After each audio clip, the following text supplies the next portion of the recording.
Magandang araw po sa ating lahat mga idol at mga kababayan. Nung nakaraan po ay inihatid ko po sa inyo o ipinakita ko po sa inyo yung atin pong ginawang kalye survey dito po sa Baluarte ni Senate President Chis Escudero sa Sorsogon City mga idol. Na kung saan ay makikita po ninyo doon sa video na talagang marami po ang sumusuporta sa Team Duterte o sa mga kandidato po ng PDP Laban. So ngayon po ay ibibigay ko sa inyo mga idol yung ginawang survey para sa mga kandidato sa pagkasenador nito pong the University of Mindanao Institute of Popular Opinion. Ayan, babasahin ko po sa inyo at ilalagay natin sa screen para masundan po ninyo yung akin pong binabasa. Ayan, ipinost po ito nitong Mindanao Times 16 hours ago. Ito po, babasahin ko. The University of Mindanao Institute of Popular Opinion conducted a political survey from April 9 to 25, 2025 through stratified sampling for running senators for the May 2025 elections. The survey was conducted among the 3 districts in Davao City with a sample size of 1,200 respondents mga idol. Ayan, top 12 lang po ito mga idol na babasahin natin ha. O ito na, hindi na po natin patatagalin mga idol. Nangunguna po, ito pong si Senator Bongo na mayroon pong nakuhang 63.54% mga idol. At yung sunod po ay ito pong si Ronald Bato de la Rosa na mayroon pong nakuhang 63.37% mga idol. At yung pangatlo, ito pong bagong abogado, si Attorney Jamie Bundok. Ayan, mga PDP Laban po mga kandidato ng PDP Laban, yung nangunguna mga idol Ito po, si Jamie Bundok po, mayroong nakuhang 43.11%. At ito pong pang-apat ay abogado din at kandidato din po ng PDP Laban mga idol. Itong si Congressman Rodante Marcoleta, magaling na abogado. At yung kanyang nakuhang porsyento mga idol ay 42.94%. At yung panglima ay kandidato din po kandidato din po ng PDP Laban mga idol. Ito pong si Philip Salvador na mayroon pong nakuhang 42.36%. At yung pang-anim po ay PDP Laban din, kandidato ng PDP Laban o nasa hanay po ng tinatawag po nilang Duterte mga idol. O ito po si Pastor Apollo Kibuloy. Ayan, na mayroon pong nakuhang 40.78% mga idol. Itong si Pastor Kibuloy.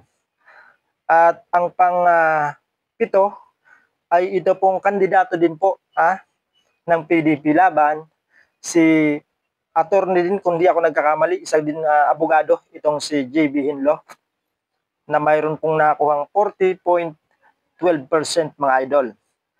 At ang pangwalo ay kandidato din po ng PDP. Ito pong si Dr. Richard Mata mga idol, na mayroon pong nakuhang 39.95% mga idol. Itong si Dr. Richard Mata. At yung pangsyam mga idol ay kandidato din po ng PDP Laban, si Attorney Raul Lambino, na mayroon pong nakuhang 39.4% mga idol. At ang pangsampo, ito pong si kandidato din po ito ng PDP mga idol, si Attorney Victor Vic Rodriguez. Kung di ako nagkakamali, siya po yung dating spokesperson ba ito ni BBM dati, kung di ako nagkakamali. Correct me if I'm wrong mga idol Ayan, yung nakuha pong porsyento nitong si Attorney Vic Rodriguez ay 35.80% mga idol. At yung pang-11 o pang-11 ay hindi na po kandidato ng PDP Laban. Sapagkat yung PDP Laban po ay mayroon lamang kandidato na 10. Kaya po sila tinawag na Duterte, mga idol. Ayan. Yung pang-11 si Kuya Will, si Wilfredo Willie Revillame, na mayroon pong nakuwang 7.39%, mga idol. At yung pang-12, aba ay may pumasok din na isa lang, pagbigyan nyo na, mga idol. Isa lang naman, pang-12. Nasa kaduluduluhan pa. Ito hong si Erwin Tolpo, mga idol. Yung kapatid po ni Senator Rapi Tolpo. Ayan. Yung nakuha po niyang porsyento ay 5.32%, mga idol. Itong si Erwin Tolpo. Ayan. Kung napansin nyo, mga idol, yung 10 kandidato po ng PDP Laban o 10 kandidato ng napambato po ni former President Rodrigo Roa Duterte ay pasok po lahat. Lahat po sila ng mga kandidato ng PDP ay pasok dito po sa top 12 sa ginawang survey nito pong the University of Mindanao Institute of Popular Opinion. Ano yan? Ano yan? Pumasok na po. May panalo na. May nanalo na. PDP Laban talaga, mga idol. Yung napupusuan, nasusuportahan ng atin pong mga kababayan. Kaya hindi po nakapagtataka, mga idol, kung bakit malakas yung yung suporta po ng mamamayang Pilipino sa kandidato po ng PDP Laban, sapagkat katulad din po kay former President Rodrigo Roa Duterte ay talagang makikita mo kahit sa ibang bansa, kahit yung mga kababayan nating abroad na nasa nasa ibang bansa, ay talagang makikita nyo yung pagmamahal po nila at suporta sa mga Duterte, lalong-lalo na po kay Tatay Digong o kay former President Rodrigo Roa Duterte. Naroon pa rin po yung pagsuporta ng mga kababayan nating OFW sa mga Duterte. Kaya malinaw pa po sa sikat ng araw, mga idol, na talagang mananalo po yung mga kandidato na pambato po ni former President Rodrigo Roa Duterte. Matatalo lang sila, sabi ng iba, matatalo lang sila, yung PDP Laban, matatalo lang kung dadayain.